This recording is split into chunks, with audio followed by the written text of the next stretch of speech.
அப்படிப்பட்ட யூதர்கள் அமெரிக்காவினுடைய ஆதரவோடு நடத்துகின்ற ஒரு கொடிய போர், அதுல சொந்த இனத்தை காட்டி கொடுக்குறான் அரபிக்காரன். அந்த போராடுறவங்க துணைவிக்காம இவ்வளவு கொடுமைகளுக்கு இடையில அந்த இத்தனோட நிலப்பரப்புல எதுக்கு நிக்கிறான்? அதுதான் தாயக உரிமை. அது திராவிடம் ரொம்ப பல நுட்பமா செய்வான். அப்பப்ப அந்த ஜாதிய விஷயத்தை எரிச்சுக்கிட்டே இருக்கிறப்ப ரொம்ப கவனமா பார்க்கலாம். அந்த சாதியை திராவிட கட்சிகள் மீறிய கையாளுறதெல்லாம் அப்பா நினைச்சே பார்க்க முடியாதுங்க. ஏன்னா அது ஏகாதிபத்தியத்துக்கும் பார்ப்பனியத்துக்கும் பிறந்த கள்ள புள்ளது. யாரு திராவிட இயக்கத்துக்காரன்? அவன் எந்த உரிமையிலையும் பங்கெடுக்க மாட்டான். அவன் ஏகாதிபத்தியத்தை எதிர்த்த போராட்டத்துல பங்கெடுக்கல, தமிழ்நாடு எல்லை போராட்டத்துல எந்த உரிமைகளுக்காக போராடி இருக்கிறாங்க? திராவிட இயக்கம் எந்த உரிமைகளுக்காக, தமிழரின் எந்த உரிமைகளுக்காக கூட்டு உரிமைகள். டெல்லிக்காரன் கொடுக்க வந்தா கூட திராவிடம் விட மாட்டான். புரிஞ்சுங்க, இது பயங்கரமான ஒரு தந்திரமான இயக்கம். அது எவ்வளவு இதை திட்டமிட்டுங்க. இவர உடனே எனக்கு எல்லைகள் மீது, நிலப்பரப்புகள் மீது பற்றலைன்னு பற்றற்றவரா மாறிடுவார். இப்ப சோவியத் யூனியன் முடிஞ்ச பிறகு பயங்கரவாதம். அது என்னடா பயங்கரவாதம்? இவனை எதிர்க்கிறவங்கெல்லாம் பயங்கரவாதி, இவனை எதிர்க்கிற நாடுகள்லாம் பயங்கரவாத நாடுகள். அதுல பலியானவர்கள் நம்ம தெரிஞ்சுங்க. அதுல பலியான முதல் இதுலயே ரவுண்ட்லயே காலி பண்ணது நம்மள ஈழத்தை.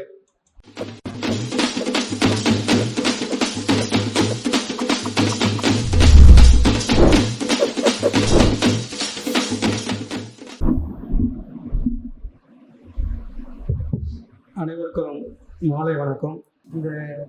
இந்த கருத்தரங்கமும் இன்றைய உலக சூழலும் ரொம்ப ரொம்ப நெருங்கிய இடமா இருக்கு. இன்னைக்கு இந்த உலகத்தில் இன்றைய உலக அரசியலை நம்ம கவனிச்சு, நம்ம இந்திய அரசியல்னு பார்க்குறோம், தமிழ்நாடு அரசியல்னு பார்க்குறோம், உலக அரசியலையும் நம்ம பார்த்துக்கிட்டு இருக்கோம். உலக அரசியல் பார்க்குறப்ப நம்ம வெளிப்பாடு போகிற நேரங்கள்ல தான் நம்ம உரிமைகள் பறிபோகி இருக்கு. உலகம் முழுக்க விடுதலை போராட்டங்கள் நடத்தினப்ப நம்ம ஆளுவெல்லாம் இந்திய தேசிய கொடியை பிடிச்சிக்கிட்டு சுத்தி இருக்கான். அதனாலதான் நம்ம தாயகத்தை தான் இழந்தோம். இன்னைக்கு நம்ம பெரியவங்க எல்லாம் கூறு இல்லாமலும் இருந்திருக்கிறாங்க பல பேர். சும்மா இதுக்காக நான் சொல்றேன்னு நினைச்சுக்காரு. இதுக்கு நேரெல்லாம் நம்மளை வச்சு செஞ்சிருக்காருங்க. நம்மளுக்கு தண்ணி இருக்கக்கூடாதுன்னே திட்டமிட்டு வேலை பார்த்துருக்கிறாரு. தண்ணி உள்ள பிரதேசத்தை எல்லாம் அவங்களுக்கு கொடுக்குறாருன்னே திட்டமிட்டு. இது உச்ச நீதிமன்றம் அவங்க போட்ட கமிட்டி, நேரு தலைமையில போட்ட கமிட்டி, அந்த 2 உச்ச நீதிமன்ற கேரள அதிகாரிகள்லாம் சேர்ந்துக்கிட்டு நம்ம தேவிகுளம் பேருமேடு கொடுக்குறப்ப என்ன சொல்லியிருக்காங்க தெரியுமா? அந்த கமிட்டியோட ரிப்போர்ட் என்கிட்ட இருக்கு. அதெல்லாம் சட்ட ரீதியா பேச உங்களுக்கு அந்த மாநில சீரமைப்பு கமிட்டிக்காக அமைச்சாங்க சட்டத்துக்கு முன்னாடி. கேரளாவுக்கு தொழிற்சாலை கிடையாது, அவங்களுக்கு இந்த இடுக்கி பிரதேசத்தையும் கொடுத்துட்டீங்கன்னா கேரளா ரொம்ப சின்னதா போயிடும். இதுதானே அந்த கமிட்டியோடைய காரணம், இடுக்கியை கொடுக்கறது. அதுல தேவிகுளம் பீருமேடு அது கேட்டீங்கன்னா சின்னதா தெரியும். உடுமலைப்பேட்டையிலிருந்து எங்க நம்ம குற்றாலம் வரைக்கும் இருக்கு. உடுமலைப்பேட்டை எங்க இருக்கு, குற்றாலம் அங்க இருக்கு. இதுல உள்ள தண்ணி 400 டிஎம்சி, காவிரியோட தண்ணியை விட அதிகம். நேரு அதாவது மாப்போசி தான் சொல்றாரு, இதையும் கொடுத்துட்டீங்கன்னா உங்களுக்கு தண்ணியே இருக்காதுடா, தமிழ்நாட்டுக்கு தண்ணி உற்பத்தி ஆகுற பகுதியே இருக்காதுங்கிறார். அவரு தாங்க அதை நம்மளுடைய தாகத்தை புரிந்தோம். இது எவனாலும் பேசியிருக்கானு பாருங்க. அந்த காலத்துல நம்மள்ட்ட அறிவு இல்லை, நமக்கு பகுத்தறிவு கிடையாது, சாதியோட நிக்கிறோம், இதே பிரச்சாரம் மேல தொட்ட அழுத்து விட்டுருக்கானுங்க. நாகரிகம் இல்ல, இவனுக்கு ஒன்றும் தெரியாது, பண்பு கிடையாது, இதே பேச்சு. யாரு திராவிட இயக்கத்துக்காரன்? அவன் எந்த உரிமையிலையும் பங்கெடுக்க மாட்டான். அவன் ஏகாதிபத்தியத்தை எதிர்த்த போராட்டத்துல பங்கெடுக்கல, தமிழ்நாடு எல்லை போராட்டத்துல எந்த உரிமைகளுக்காக போராடி இருக்கிறாங்க? திராவிட இயக்கம் எந்த உரிமைகளுக்காக, தமிழரின் எந்த உரிமைகளுக்காக கூட்டு உரிமைகள். அதாவது தனிப்பட்ட நம்ம இப்ப இருக்கோம், தண்ணி வேணும், நீங்க பீகார்ல போய் தண்ணி கேட்பீங்களா? இல்ல பங்களாதேஷ்ல நிறைய குமிது இந்த இமயமலை தண்ணி எல்லாம் பங்களாதேஷ்ல அங்கேருந்து குழாய் போட்டு கேட்டு நம்ம தமிழ்நாட்டுக்கு இழுத்துக்க முடியுமா? நம்மளுக்கு தண்ணி எங்க உரிமை இருக்கோ அங்கதானே கேட்க முடியும். இதுதான் கூட்டு உரிமை. கூட்டு உரிமைங்கிறது தான் இந்த தாயகம், இந்த மாரிய உரிமையெல்லாம் கூட்டு உரிமை, அது கூட்டாதான் பெற முடியும். தமிழ்நாடு நாளைக்கே 3ஆ பிரிக்கணுங்கிறான் ஒரு பிஜேபிக்காரன். எதுக்கு இந்த உரிமையில எங்க நிக்கிறாங்க பாருங்க. தமிழங்க பிரிய பேசுறான் அந்த கட்சியில போய். இது எப்படி பேச முடியும்னு எனக்கு தெரியல. பிரிச்சுட்டா அந்த காவிரியை ஒழிச்சிடலாம். எப்படி திமுக காவிரியை அழிக்கிறதையே வேலையா இருந்தாங்க. நம்ம நாகரிகத்தினுடைய இதுங்க அதுதான் அழிக்கிறது. நம்ம கோயில பேசுவோம், நம்ம மொழியை திட்டுவோம். நம்ம அந்த காவிரியில நான் சின்ன பிள்ளையா இருந்தேன், 50 ஆண்டுகள், எனக்கு 54 வயசு ஆகுது. ஒரு 6-7 வயதுல எங்க ஊர்ல காவிரியில கடைசியில திருத்துற கலைஞர், எங்க ஊர் அர்ஜெந்திரார் கடைசியில அது காவிரி. அந்த ஆத்துல கோடையிலையும் தண்ணி இருக்கும். இந்த இவ்வளவு பெரிய வாழை மீன், கடல்ல வாழை இல்லை, அந்த அந்த மீன் வகையெல்லாம் இல்லை, அதெல்லாம் இருக்கும். அதுக்கப்புறம் இந்த காவிரியை நம்ம பார்க்காமலே இந்த நான் கூட காவிரி போன்ற ஒரு அழகு நிறைந்த இடத்தெல்லாம் நீங்க பார்க்கவே முடியாது.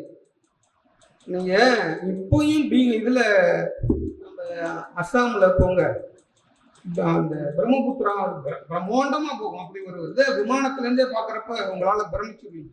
அந்த ஆறோட இது அஸ்ஸாமுடைய கவுஹாத்தி தலைநகரத்துல அந்த ஆற்றங்கரையில ஒரு படித்துறை கிடையாது, குளிக்கிறது ஒரு படித்துறை கிடையாது. ஏன்னா அவங்களுக்கு அந்த நாகரிகம் பற்றி நம்ம ஆறுகள்ல நம்ம கட்டி வைத்திருந்தாங்க பாரு முன்னோர்கள் தான்.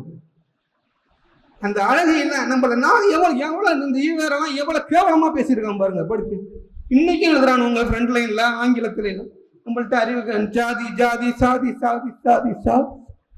நம்மளை பத்தி பேசுறப்ப எல்லாம் சாதி சாதி. எவ்வளவு நம்மளோட சாதியோட தான் இருந்தோம். என்ன இப்படி கேட்க தெரியல நம்ம ஆளுகளுக்கு. என்ன நம்ம முன்னோர்கள் என்ன இழிவா நடந்துகிட்டான் நம்ம சமூகங்களுக்கு இடையில. என்ன நம்ம முன்னோர்கள் நமக்கு மூதாதையர்களாக வழிகாட்டிகளாக திருவள்ளுவர் தொல்காப்பியர் தானே இருக்காங்க. ஜாதி தலைவராக வச்சிருக்கோம். நம்ம ஆன்மீகத்திலேயோ அரசியல் நம்மளுடைய ராஜராஜ சோழன் என்ன ஜாதியை வச்சுக்கிட்டா பாக்குறோம்.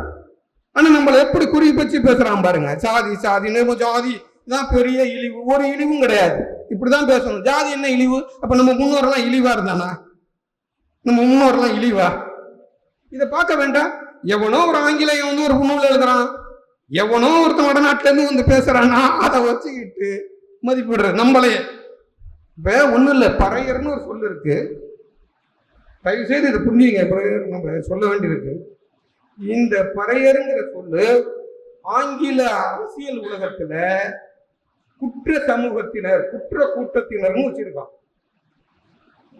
எங்க இப்ப நான் படிக்கிற மிகச்சிறந்த பன்னாட்டு அரசியல் ஏடுகள்ல கூட இஸ்ரேல் போன்ற ஒரு நாடை சொல்றப்ப பறையா ஸ்டேட் அப்படிங்கிறான்.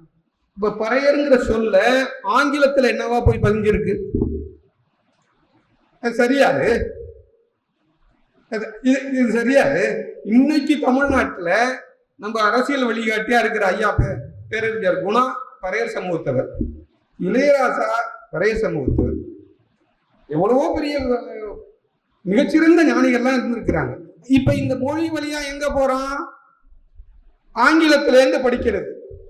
நம்ம வரலாற ஆங்கிலேயன் சொல்லியிருக்கான், கால்டுவெல் சொல்லியிருக்கான், இல்ல வடநாட்டு வேதங்கள்ல இருக்கு. இதான் அரசியல். நம்ம ஊர்ல நம்ம வரலாற நம்ம முன்னோர்கள் என்ன சொல்லி அவன் சொன்னதுல இருந்து பார்த்தா என்ன ஆகும்? இப்படிதான் நம்ம மொழியை பொறுத்து எல்லாத்தையுமே அவனும் ஆங்கிலேயன் சொல்ற வரலாற பாக்குற. ஆங்கிலேயர்கள்லாம் வெள்ளையர்கள் உலகத்தினுடைய கொடிய கூட்டத்தினர்கள். அவங்க இந்த உலகத்தை நாசம் பண்ணிட்டு போனவனும் 1400 மனிதர்களை வேட்டையாடுற கூட்டங்க. அவனும் நாகரிகங்கிறதே அவங்கள்ட்ட கிடையாது. இந்த ட்ரம்ப் இன்னைக்கு பேசுறேன்ல, என்ன பேசுறது? நாங்க வெனிசுலாவை அடிக்க போறோங்க. வெனிசுலாவோட உலகத்தினுடைய பெட்ரோல் வளமே சவுதி இவங்களெல்லாம் தாண்டி கிடக்கு. அதை எடுத்து அந்த மக்கள் சாப்பிடவே விட மாட்டான். அடுத்தது வெனிசுலா மேல அடிக்கிறோங்கிறோம். தாக்குதலுக்கு நாள் குறிச்சிட்டு பேசுறாங்க, அடுத்த நாள் அடிப்போம். என்ன பன்னாட்டு சட்டம்? ஒண்ணுமே கிடையாது. இந்த உலகத்தில் நாம வாழ்ற உலகத்துல ஒரு பன்னாட்டு சட்டமும் கிடையாது. அதை காசா போராட்டம் உலகத்துக்கு காட்டியது. சின்னோண்டு இடம் தான் காசா, 20 லட்சம் மக்கள். அது சென்னை மாநகரத்தை விட சின்ன இடம். உலகத்தினுடைய கொடிய ஆயுதங்கள், அனைத்து தொழில்நுட்ப வசதி, அதே மாதிரி ஒரு பேரழிவை உலகத்தில் எந்த போராட்டமும் எந்த இது நடத்திருக்க முடியாது. அப்படி ஒரு பேரழிவை சந்தித்து அந்த மக்கள் நகர மாட்டோம், என்ன வேணுமாலும் பண்ணிக்க, அழிச்சியங்கள், பிஞ்சுகள் எல்லாம், பூக்கள் எல்லாமே அழியுது, குழந்தைகள்லாம் எல்லாம் நாசகர குண்டுகள், பசி, சொல்லனா பசி, கொடுமையில அதே மாதிரி ஒரு கொடுமையை நம்ம காட்சியா பார்க்க முடியாது. அப்பையும் அவன் தாயகத்தை விட்டு நகர மாட்டேன்ட்டான். ஏன்னா தாயக உரிமை தான். அதைதான் இன்னைக்கு அமெரிக்க ஏகாதிபத்தியம், வெள்ளை ஏகாதிபத்தியம், நேட்டோ இந்த எப்படியாவது இந்த பாலஸ்தீனர்களை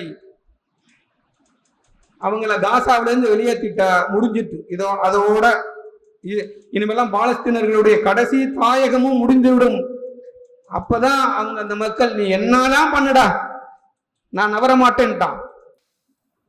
பாலஸ்தீனர்கள் இஸ்லாமிய மதத்தில் பெரும்பான்மையா இருக்கலாம், அவங்க இனத்தின் மொழியின் ரீதியாக அரேபியர்கள். சொந்த அரபி கூட்டத்தினர் கூட அவனை கைவிட்டுட்டான். கைவிட்டது மட்டும் இல்ல, அவனுக்கு எதிராக நிற்கிறான். இஸ்ரேல் உலகத்தினுடைய பலவாய்ந்த இஸ்ரேல், அமெரிக்காவே ஆட்டி படைக்கிறவன் இஸ்ரேல்காரன் தான். அமெரிக்காவினுடைய அனைத்து பன்னாட்டு நிறுவனங்களையும் கையில வைத்திருக்கிறவன் யூதர்கள்.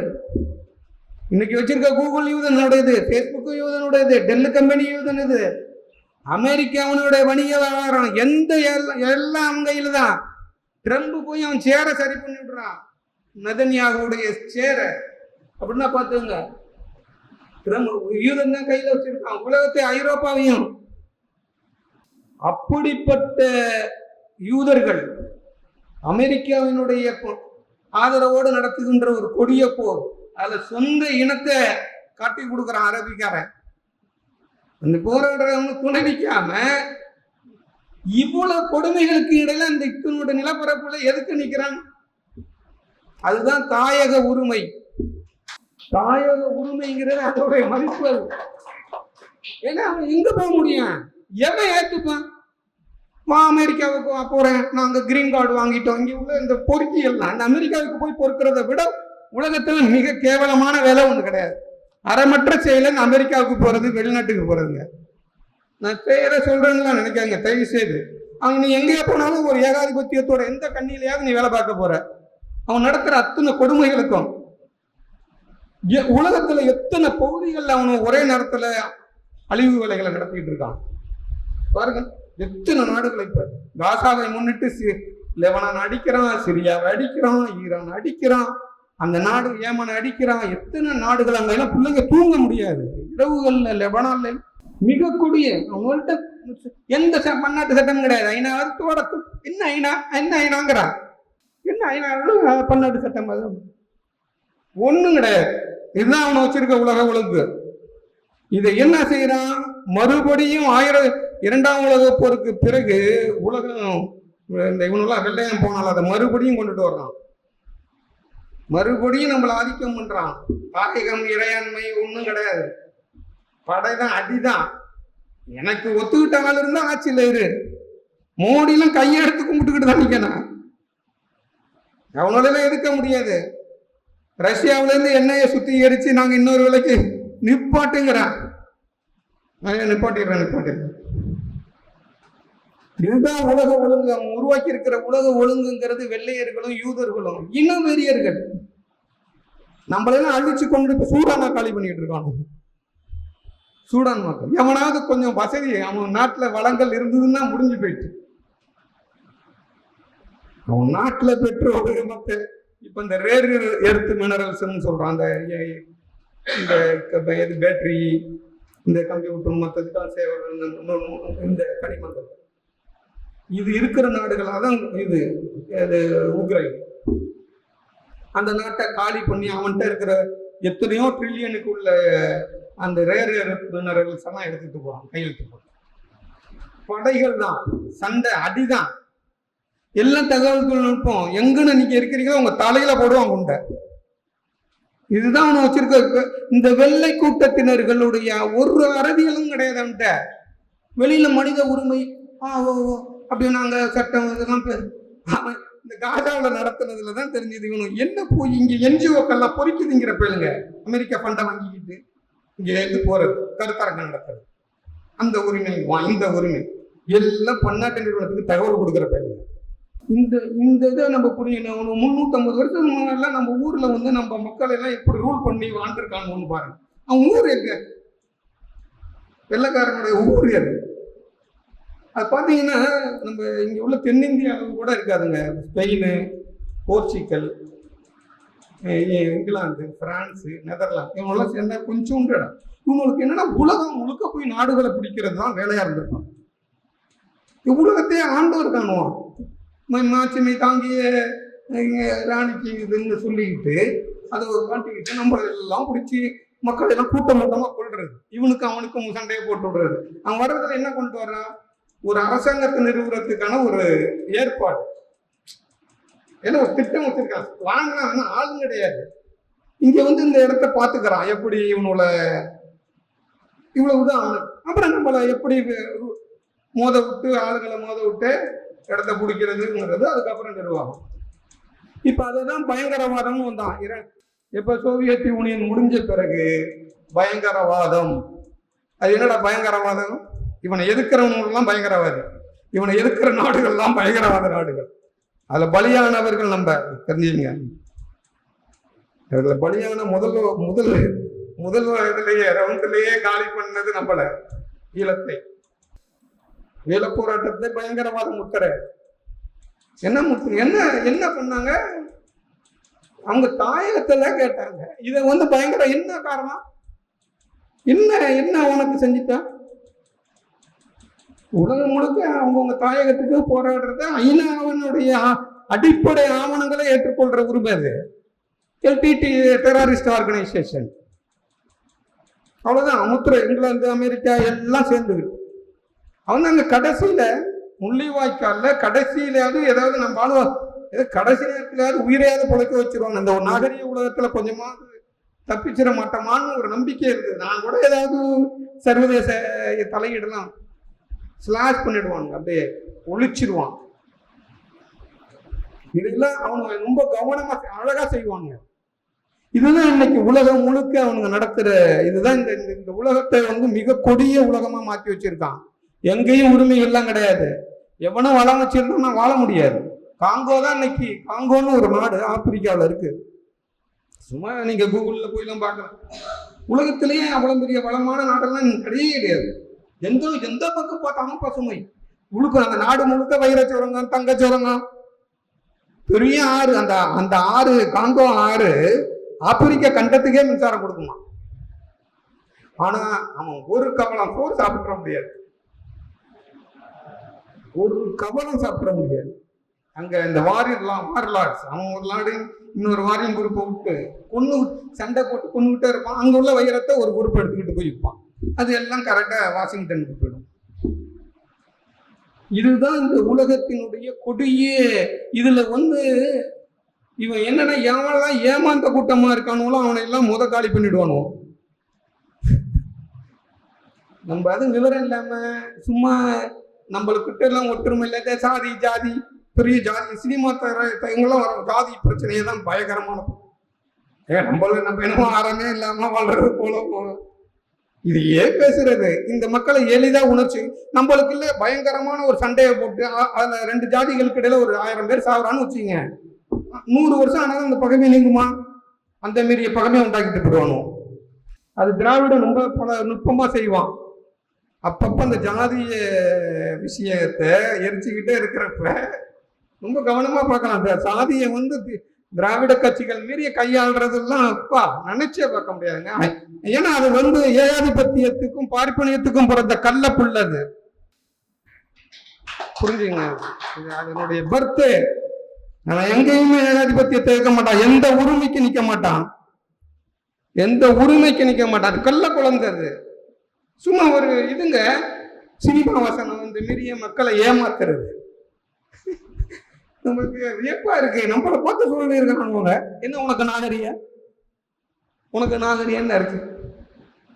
டால்ஸ்டாயும் காந்தியும் பேசுறப்ப நம்ம காந்தியும் இல்லாயாது. டால்ஸ்டாய்க்கு வந்து கிறிஸ்துவத்தின் மீது மிகப்பெரிய பிடிப்பு உள்ளவர்.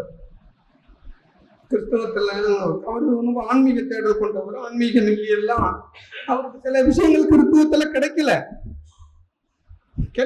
திருக்குறள்ல தான் கிடைச்சிருக்கு. நம்ம திருக்குறள் நம்ம ஊரு மீறிய ஆன்மீகத்தையும் அறவியலையும் பிரிச்சவும் உலகத்துல எங்கேயுமே கிடையாது. நம்ம தான் பிரிச்சு வச்சிருக்கோம். நம்ம திருக்குறள்ல எந்த சாமியால் சொல்லப்படுதா? வெளிப்படையா தொல்காப்பியத்தில் சொல்லப்பட இருக்குதுன்னு சொல்லியிருப்பாங்க. அரசியலையும் ஆன்மீகம் உண்டு.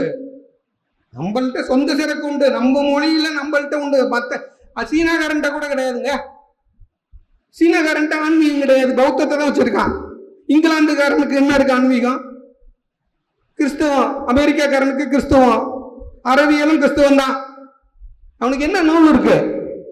அவனுக்கு என்ன நூல் உண்டு?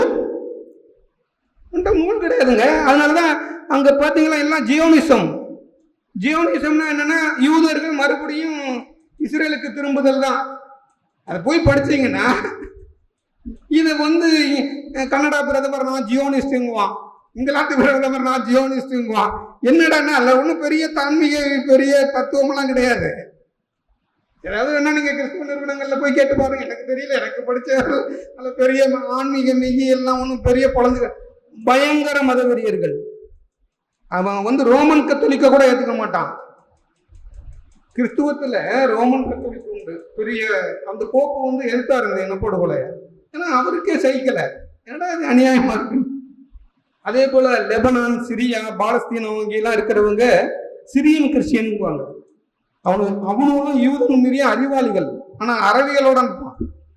அந்த நாடுகளை தான் அடிக்கிறானுங்க. இப்ப இந்த நாடுகளை தான் இந்த அரபிகளே கிறிஸ்தவர்களாகவும் இஸ்லாமியர்களாகவும் சேர்ந்து வாழ்ற நாடுகளை அடிக்கிறது அவன் அங்கதான். இப்படி நீங்க அவன்கிட்ட என்ன வச்சிருக்கான்? என்ன பெரிய மெய்யியல்? அவனுக்கு மெய்யியல் இதுவே அவன்கிட்ட கடன் வாங்கி வச்சிருக்கான் யூதன்கிட்ட. அதனாலதான் யூதர்கள் அமெரிக்காவை டாமினேட் பண்ண முடியுது. நம்மள்கிட்ட சொந்த சரக்கு உண்டுங்க. நம்ம மொழியில தான் இருக்கு சைவ சித்தாந்தம், திருமுறைகள் தமிழ் தான். எங்க போய் என்கிட்ட கடன் வாங்கிட்டு எல்லாம் இருக்கணும்னு அவசியம் கிடையாது. நம்ம மூல நூல்கள் கொண்டவங்க. இந்தியாவிலேயே இந்த துணைக்கண்டத்துல எவனுக்கும் அப்படிலாம் கிடையாது. நம்மள போய் நாகரிகம் இல்லாதவங்கிறான். நம்ம மூல்கள் நீ கடவுளை அறிவாளராக பார்க்க முடியும்ட்டேன். நான் சொல்லி நீ தான் தெரிஞ்சுக்கணும், நீ தான் முயற்சி பண்ணிக்கணும்.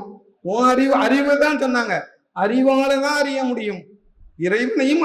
அது நம்ம ஆள சொல்றோம், அறிவே கிடையாது.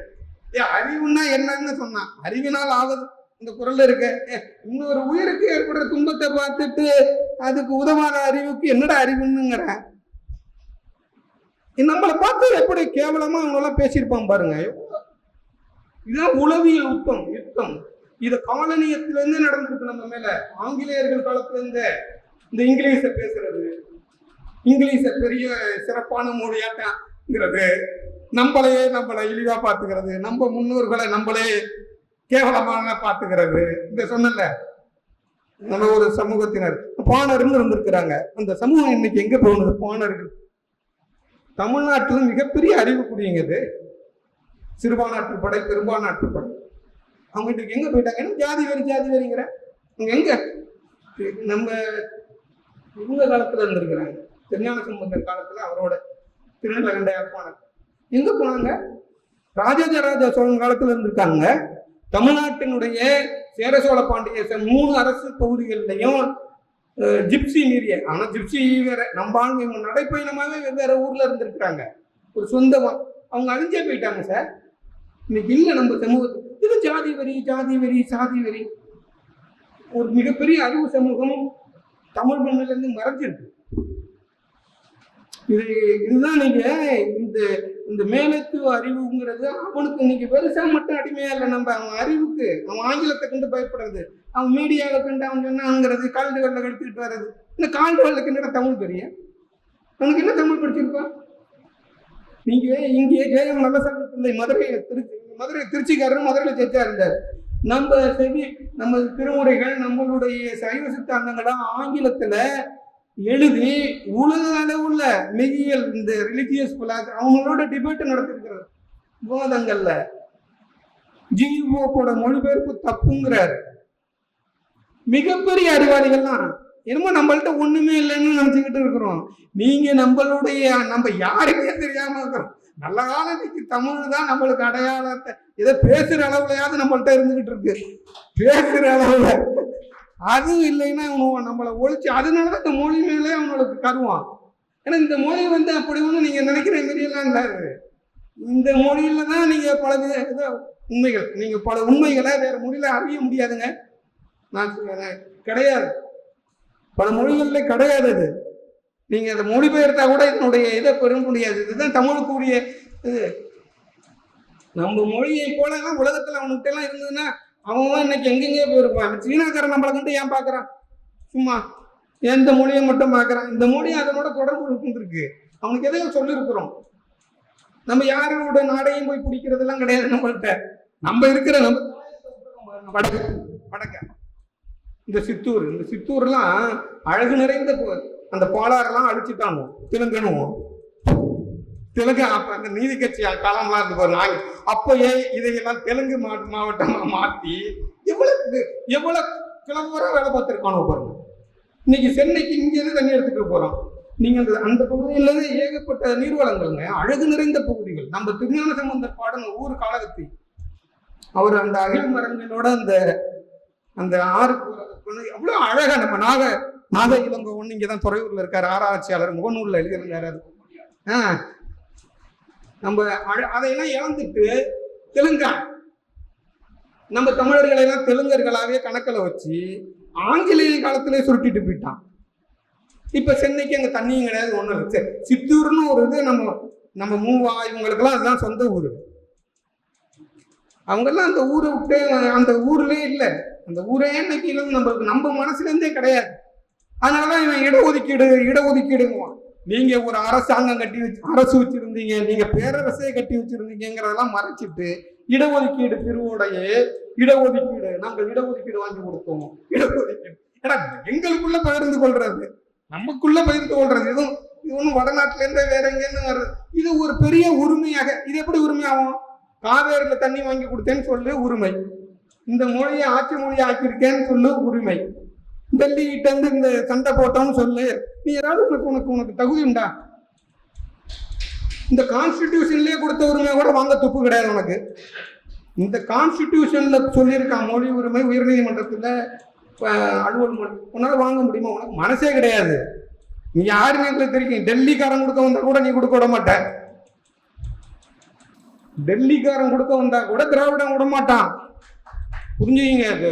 இது பயங்கரமான ஒரு தந்திரமான இயக்கம். அது எவ்வளவு இதை திட்டமிட்டுங்க. இவர உடனே எனக்கு எல்லைகள் மீது நிலப்பரப்புகள் மீது பற்றற்றவரா மாறிடுவார். இந்த பெரிய எல்லை போராட்டங்கள்லாம் வர்றது. ஆனா கோயம்புத்தூர் ஜில்லாவில் நாயக்கர்களுக்கு பட்ட நியமங்கிறார். தேவிகுளம் பீர்மேட்டில் தமிழர்களுக்கு பூர்வீகமான இடம் கிடையாது. சங்க இலக்கியம் எதுவுமெல்லாம் கிடையாது. நம்ம கவிஞர்லாம் பாடி இருக்கிறாங்க. சங்க இலக்கியங்கள்ல பதியப்பட்ட இடங்கள். இப்படி நம்ம தாயகத்தின் மீது, நம்ம மொழியின் மீது, இதுதான் அவங்களுடைய தாக்குதல் இலக்கு. இது ஏகாதிபத்தியத்திலிருந்தே வர்ற இது. இதை நீங்கள் புரிந்து கொண்டு இந்த அரசியலை தான் நம்ம நடத்துறோம். அரசியல்னா கேட்க வேண்டிய எந்த உரிமைக்கு யார், எந்த மக்களுக்கு எந்த உரிமைக்காக நீ நிற்கிற? எந்த இயக்கம்? கம்யூனிஸ்ட் கட்சியா இருந்தா கம்யூனிஸ்ட் கட்சியால தான் திரிபுரா மக்கள் அவன் தாயகத்தை இழந்து நிற்கிறான். திரிபுரா மக்களுக்கு தாயகத்தை கம்யூனிஸ்ட் கட்சி தான் பறிச்சிருக்கிறாங்க. நீ இதனால நல்லவங்களாயிட முடியுமா கம்யூனிஸ்ட்னா? அதனால நம்ம கேட்கறது அரசியல்னா எந்த உரிமை, எந்த மக்களின் எந்த உரிமைகளுக்காக நிற்கும். நம்ம இப்பதையும் இழந்துட்டு இந்த முன்னோர்களை எல்லாம் நம்ம நினைவு கூறுற அளவுக்காவது நம்மளுக்கு ஒரு வெளிச்சம் வந்திருக்கு. இந்த பெரிய திராவிட பேரூரிலிருந்து மீட்ட ஒரு சூழல். நான் 2004 இருக்கிறப்பெல்லாம் இப்படி ஒரு 10 பேர்லாம் இவ்வளவு எண்ணிக்கையில கூட யாரும் வரமாட்டாங்க. தமிழ் தேசியம்லாம் இன்னைக்கு ஒரு நல்ல சிந்தனையாளர்கள், நல்ல மனிதர்கள் எல்லாம் திருச்சியில கூடி நம்ம மீது பேசுறதெல்லாம் வந்திருக்கும். நம்ம இது நம்மளால யாரும் தடுக்க முடியாது. நம்ம இந்த உரிமைகளை மீட்டே தீர்வோம் என்கிற, நம்மளுடைய உரிமைகளை எல்லாம் மீட்டு தருவோம் என்கிற ஒரு இயக்கம் வளர்ந்து கொண்டு வருகிறது. அது நம்ம கண்டிப்பாக வெற்றி பெறுவோம். அந்த இதில் எனக்கு முழுமையாக நம்பிக்கை உண்டு. அந்த மாரி இந்த காசாவில எல்லாம் இப்போ நடக்கிற அந்த மாரி உணர்ச்சி, அதை அந்த உரிமைகளை தெரிஞ்சுட்டா மக்கள் தானா போராடுவான். இந்த உரிமை அரசியலை மக்கள் மத்தியில் கொண்டு போய் சேர்க்கிறது தான் நம்ம வேலை. சும்மா மற்ற இதெல்லாம் பேச முடியாது, தெளிவாக சொல்லணும். நம்ம மக்கள் அந்த மாரி ஜல்லிக்கட்டு இதெல்லாம் வரலையா என்ன? இந்திய அரசியல் அமைப்பு சட்டத்தில் உரிமை இருக்குன்னு இந்திய அரசியலமைப்பு சட்டத்தை பாதுகாப்போங்கிறான். ஏன்னா இந்திய அரசியலமைப்பு சட்டத்தில் உங்க மொழியையே எடுத்துக்கலாம்.